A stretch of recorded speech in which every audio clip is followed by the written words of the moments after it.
እንግዲህ ባለፈው ከተገናኘን በኋላ እዚህ የሚገኘው ጉባኤ በየቡድኑ ሆኖ ቡድኑን የሚወክሉ 15 ተሳታፊዎች መርጠው በየቡድኑ ተጠናቅሮ የሚገኙትን ምክር ሀሳቦች ለማጣጣም ተወካዮች መርጠው ሲሰሩ ቆይተዋል። የዚህ ቡድን ከየቡድኑ መጥተው አብረው የሚሰሩ ወደ 120 የሚሆኑ ሰዎች ስራ ዋናው ነገር በየቡድኑ ብዙ ጊዜ ተፈጅቶበት የተዘጋጁትን ምክር ሀሳቦች የማጣጣም ስራ ነው የሚሰሩት። የማጣጣም ስራ ስንል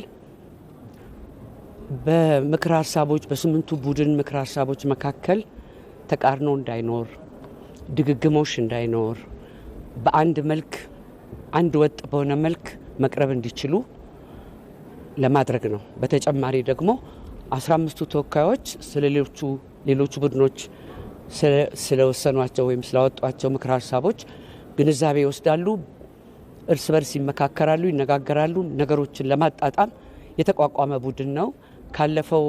ያለፈው ሐሙስ ነው የተመረጡት። ከዛን ጊዜ ጀምሮ ይኸው እስካሁን ሰዓት ድረስ ይሄ በጣም በጣም ወሳኝ ስራ ነው። እሱን ሲሰሩ ቆይተዋል። እሱን አሁን በዚህ በቀጣይ ደቂቃዎች ይጨርሳሉ። ያ ተጣጥሞ ተስተካክሎ የሚቀርበው የስምንቱም ቡድን ምክር ሀሳቦች ለስምንቱም ቡድን መልሰው ይቀርባሉ። ስምንቱ ቡድኖች ራሳቸው ያዘጋጇቸውን ምክር ሀሳቦች ላይ ብቻ ሳይሆን በአጠቃላይ ስምንቱ ቡድኖች ላይ የተቀሩት 7 ቡድኖች ላይ የተሰሩትንም ስራዎች ይተዋወቃሉ፣ ይረዳሉ። በነዛ ምክር ሀሳቦች ላይ በሌሎቹ እነሱ ባልተሳተፉባቸው ቡድኖች የተሰሩት ምክር ሀሳቦች ላይ ግብዓት ይሰጣሉ። ግብዓቱ ይሰበሰብና የመጨረሻው ሰነድ ይዘጋጃል ማለት ነው። ይሄ እንደምታውቁት ስምንቱም ቡድን ላይ የሚገኙት ኢትዮጵያውያን ተሳታፊዎች ኢትዮጵያን የሚመስሉ ቡድኖች ናቸው። ሁሉ ባለድርሻ አካላት ስምንቱም ቡድኖች ላይ ይገኛል። ሁሉም የኢትዮጵያ ወረዳዎች በስምንቱም ቡድኖች ላይ ይገኛሉ። ተመሳሳይ ናቸው። ስራ ተከፋፍለው ሲሰሩ ቆይተው አብረው አጠናክረው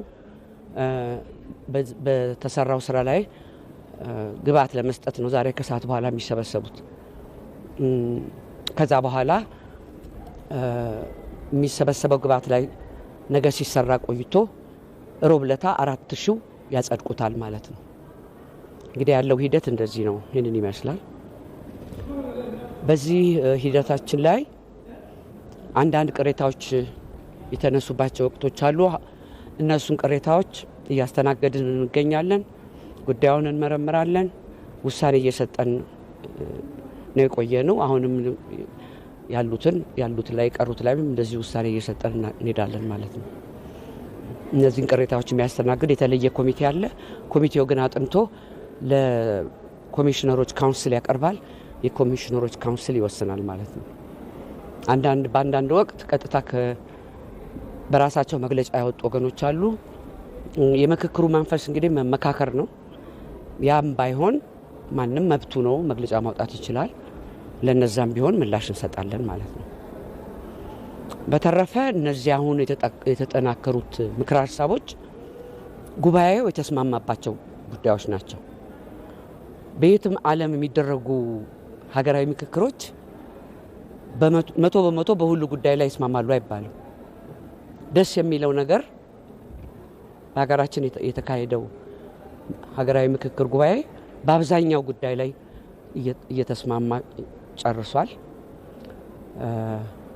ስለዚህ ደስ ብሎናል ማለት እፈልጋለሁ። በእውነት በጣም ደስ ብሎናል። በአብዛኛው ጉዳይ ላይ ተግባብቷል። ይህንን እዚህ ምዕራፍ ላይ በመድረሳችን ደግሞ ይህንን ለኢትዮጵያ ሕዝብ የምናበስርበት ወቅት ይፈጠራል ማለት ነው እና ያው የፈለግነው መግባባት የፈለግነውን ሰላም ያመጣል ብለን እንገምታለን። ከዚህ በተጨማሪ እንግዲህ የሚቀጥሉትን ቀናቶች ተከታተሉ።